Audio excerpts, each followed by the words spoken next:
Yeah, I'm wearing my Hadestown t-shirt. So yeah, like, today we're looking at the world of Tremors, the TV show. Again. In this case, we're looking at 2 episodes. In this case, episodes Flora and Fauna, and the episode Hit and Run. Let's look at Flora and Fauna first. Well,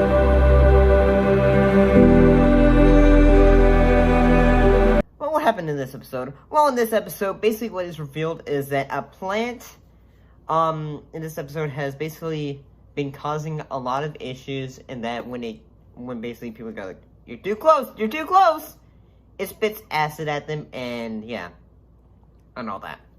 And I gotta say, this episode is honestly, pretty good. I do have to say the character of, the actor who plays Larry Noble, I mean, his character is basically a science fiction fan, but the entire time of this episode, I kept on thinking, like, wait, is that the same actor who plays Curly from the Three Stooges movie from 2012?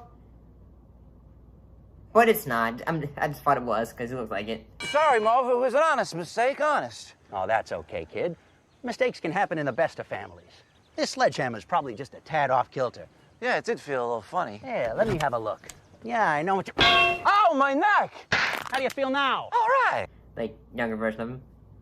And I will say that, when it comes to this episode, though, I do have to say the idea of, like, you know, a plant that can, like, you know, spit acid at you is, you know, as a defense, is honestly a pretty cool idea, especially in the world of Tremors. And then we get the great Christopher Lloyd back for this episode, and I gotta say, having him in this series is kind of great, and in fact, you know, you kind of think, like, say, oh, you have Doc Brown, or something like that. It's honestly just pretty cool to have Lloyd in this series. But, I mean, overall, this episode isn't bad. I just had to say that I think at times Larry is a little bit much. J.D. Walsh, he's not a bad actor in this episode, but I think his character's just written as just being, like, a little bit annoying. That's just how I feel, but he does a good job, because remember, like, everyone in the world of profession is either crazy or just, like, say, a little bit cautious. But let's go look at the next episode, which is Hit and Run. Hit and Run, I mean.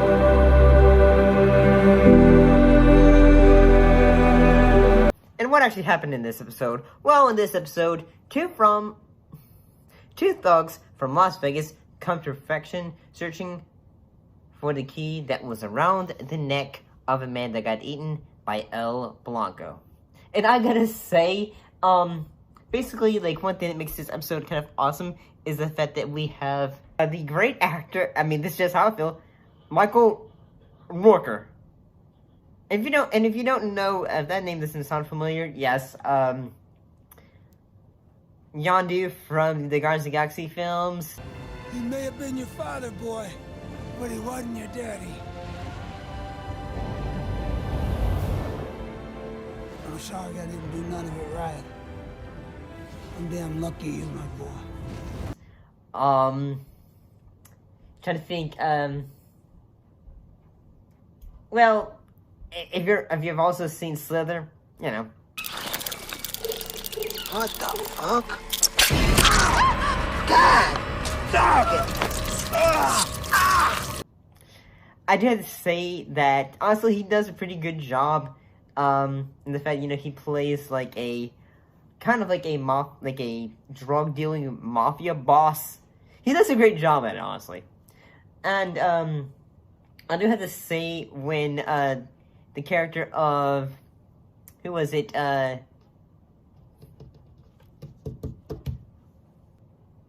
when, the character of Max, like, when, Frank and Max are going down to, like, traffic, hey, Mike's going to, like, say, I'm gonna prove to you that the frickin' Crab Boys exist, and all that.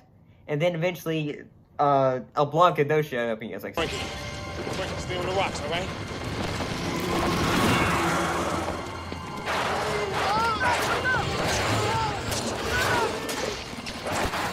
say, You called? And, so basically, but then basically Frank goes like, so, I'm getting out of here. But eventually he has to tell, Kenny, like, say, I don't have the key anymore. But that's when Kenny and Frank go like, say, well, we're gonna go ahead and try to kill El Blanco now. And I do have to say, like, the, moments when Michael Rooker is threatening Frank, like when he is like, say, so what's your plan? What's your decision? You're gonna make some noise to attract the worm? Okay, I'm gonna give you a choice. A, you're gonna volunteer to make some graboid-friendly noises. Or B, I'm gonna kneecap you, and then you're gonna make the noises. What's your pleasure? I'll do it. And all that. And honestly, like, cause, you know, especially in the world of Tremors, you don't see characters like that, so it's honestly pretty, refreshing too, honestly. I mean, you do it later, series though. And I do have to also say that, his death sequence is kind of underwhelming, and it felt like saying, oh, he was the best character in this episode, and then you just, like, going, kill him off. But then again, like, say, we're just watching this series, so who knows, maybe, his older brother or his father says, like, say, where's my relative Kenny? Oh my god! They killed Kenny! You bastard! Maybe they would get Ron Perlman in this show. That would be amazing. That would be amazing. I'll see you later.